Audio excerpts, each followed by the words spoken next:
Buenas noches, profesora Nancy. Nosotros vamos a exponer sobre el gas metano y nuestro equipo se conforma por María Camila Mora, Juan José Restrepo Acevedo, Vanessa Jaramillo Chavarría y Daniel Mancilla Quintero. Entonces damos paso a la exposición.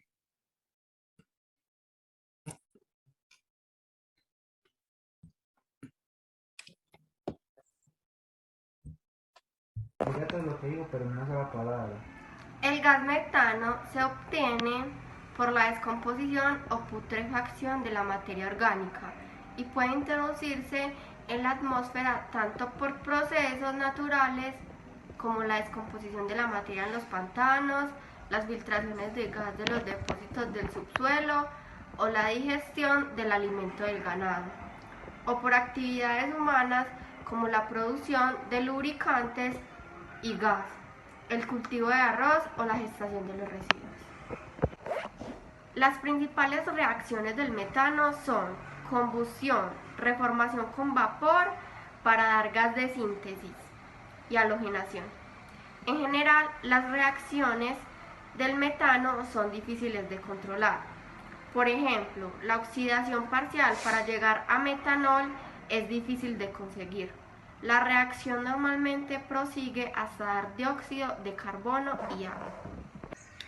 En la industria química, el metano es la materia prima utilizada para la producción de hidrógeno, metanol, ácido acético y ácido anhídrico. Cuando se emplea para producir cualquiera de estos productos químicos, el metano se transforma primero en gas de síntesis, una mezcla de monóxido de carbono e hidrógeno, mediante la formación de vapor. En este proceso, el metano y el vapor de agua reaccionan con la ayuda de un catalizador de níquel a altas temperaturas. El día de hoy les hablaré acerca de las condiciones de almacenamiento y manipulación del gas metano. Para trabajar con esta sustancia debe manipularse según procedimientos de higiene industrial y de seguridad reconocidos. Solo personas experimentadas y debidamente entrenadas deben manejar gases, especialmente el gas metano, que es especialmente sometido a presión. Considerar los instrumentos de reducción de la presión en las instalaciones de gas. Comprobar que el conjunto del sistema de gas ha sido o es con regularidad revisado antes de usarse respecto a la posibilidad de escapes.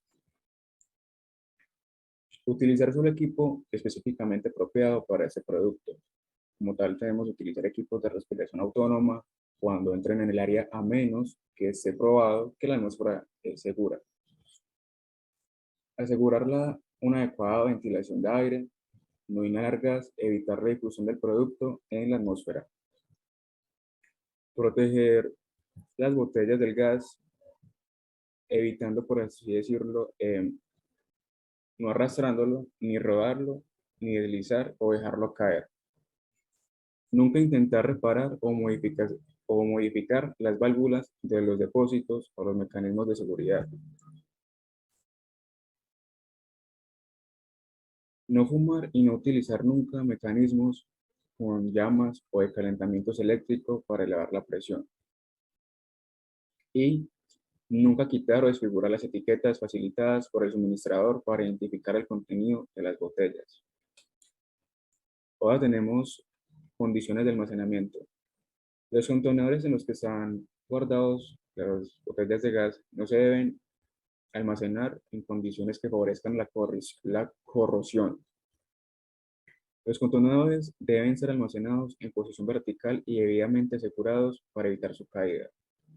Los contenedores almacenados deben ser comprobados periódicamente respecto a su estado general y a posibles fugas.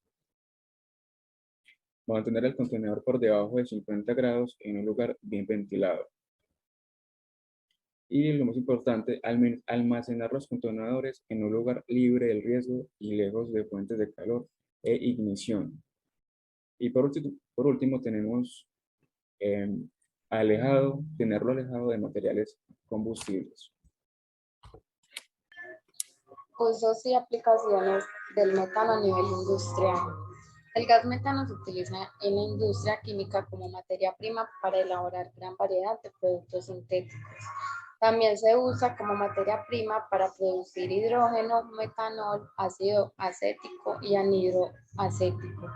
Para producir estos productos químicos, el metano se transforma primero en una mezcla de monóxido de carbono e hidrógeno, mediante reformación por vapor.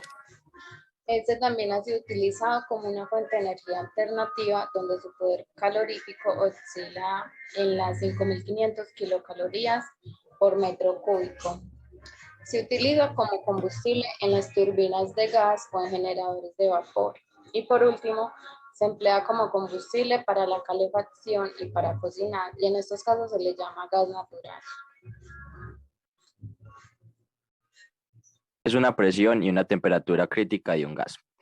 Para responder a esta pregunta, básicamente debemos considerar que una presión y una temperatura crítica son los valores máximos que puede tener un gas, que puede soportar un gas.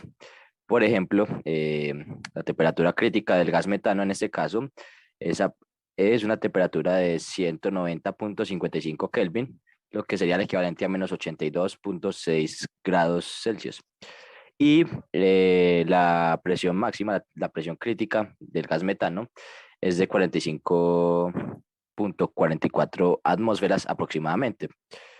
Y estos valores se aplican en el gas metano básicamente para hacer el proceso de condensación. En otras palabras, para llevarlo de un estado gaseoso a un estado líquido. Este es el uso básico que se le da a la temperatura y a la presión crítica.